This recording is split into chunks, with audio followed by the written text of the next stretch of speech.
Magandang araw mga kaibigan. Bigyan natin ngayon ng reaction, opinion, itong post ni Attorney Harry Roque 29 minutes ago. Sabi niya, interesting. Isinare niya ang napakagandang analysis ng usaping katotohanan, isang magaling na vlogger, political analyst vlogger. Title, Bongbong Marcos loses grip on Senate as kay Duterte block seizes key committees. Wala na daw.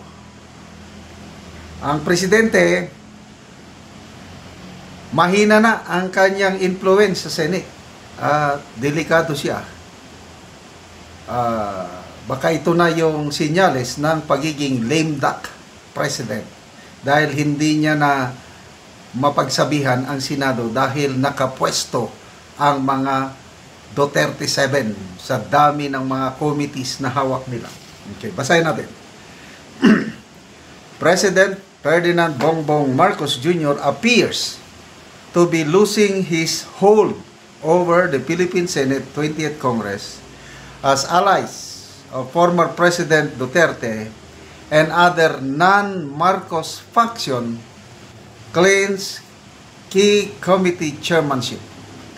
In recent Senate reorganization following the 2025 modern midterm election, a Duterte bloc of senators secured many powerful committees, a development widely seen as diminishing Marcos' influence in the chamber. Even some liberal opposition veterans have joined the Senate majority's rank, underscoring an emerging coalition that is far from loyal to Marcos. This power shift could spell trouble for Marcos and his close allies, with Senate committees now poised to independently scrutinize the administration's policies and potential anomalies. Okay? So, medyo mahaba-haba ito. Diretsuin na lang natin. Okay. Perhaps the clearest sign of Marcos' waning grip in the allocation of Senate committees is, sabi niya, the selection of a neophyte senator, Senator Rodante Marcoleta, as chairman of the Blue Ribbon Committee. Yan. Ika na. The Senate's powerful anti-graft panel, neophyte Senator Rodante Marcoleta, an outspoken Duterte ally and known critic of the Marcos administration, was chosen as Blue Ribbon Chair. The Blue Ribbon Committee is tasked with investigating wrongdoing, and corruption in government, and under Marcoleta's watch, it could initiate probes that put Malacanang and Marcos associates under uncomfortable scrutiny. Ito na. My opinion, marami nang kinakabahan ngayon.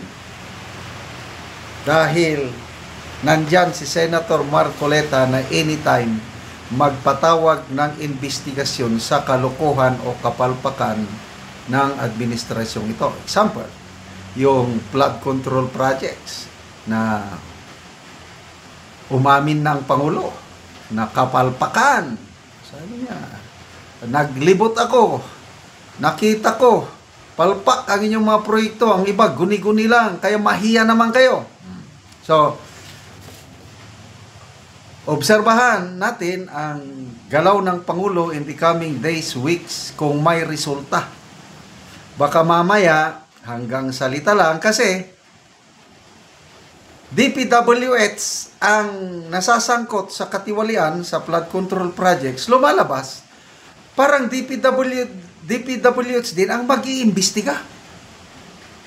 Magsasubmit lang sila ng mga findings, audit ba nila sa presidente? Eh anong maasahan natin doon kung sila-sila lang mag-imbestiga? Di ba? Ito na ngayon. Blue Ribbon Committee ni Senator Marcoleta, wala silang kawala. Wala silang kawala. So, yan ang isang bagay na kinakatakutan ng palasyo ngayon. O pati na rin sa lower house, sa Kamara. Ano pa? So, sinasabi dito na ang daming committee chairmanship na nakuha ng Duterte Black. At saka halos walang committee chairmanship ang mga pro Marcos senators. Okay, ito. So, Blue Ribbon, si Rodante Marcoleta. Accounts, Senator Alan Peter Cayetano, pro Duterte din. Agriculture and Food, Kiko Pangilinan. Basic Education, Bam Aquino. So, basta, ang daming committee chairmanship ng mga senador na pro Duterte and independent. Halos wala ang mga senador na kakampi ni Marcos. So, punta na tayo sa implication. Sabi niya, in sum, conclusion, Marcos has lost his once firm grip in the Philippine Senate. Nung umupo siya ng 2022, super majority talaga. Dalawa lang ang oposisyon nung una eh. Pimentel lang and Hontiveros. Ngayon, wala na. Di ba? So, kud solo, anong gawin natin?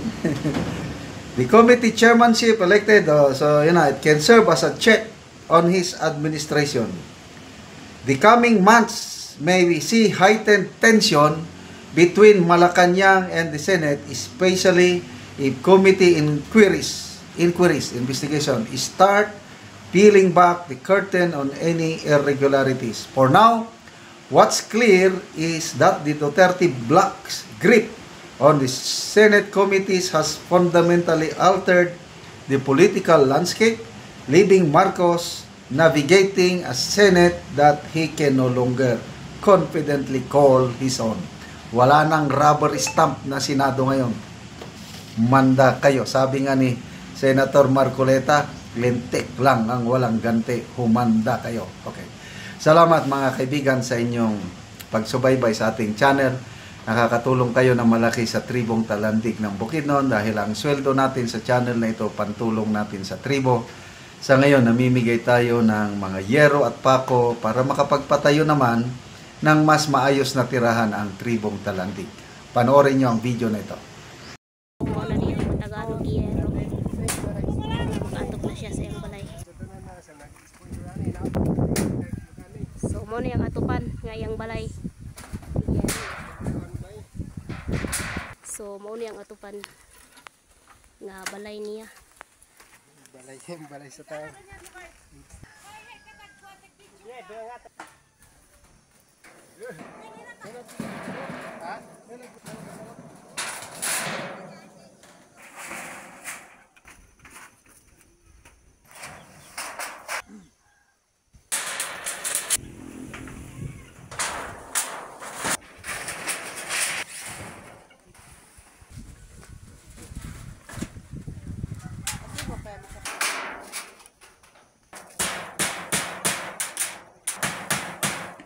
So, karon na humanag yun ang balay nga. Balay ni Toms. Iyaha nga balay. So, maayo na yun. Sada na tanawon kaya nahuman na ang iyang balay. So, makita yun nimo na nakataot na yun.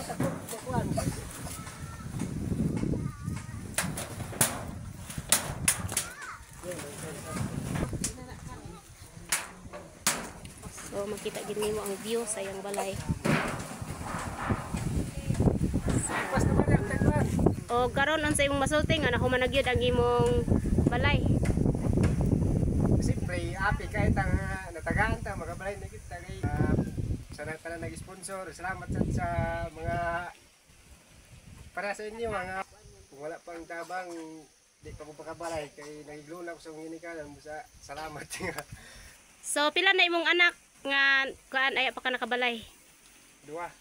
Duha imong anak. So nakigpuyo lang ka sa imong ginikanan. Siyempre, oo. Yan ikaginta. Ano makakwartan. Salamat kid kayo kay nakabalay na ko.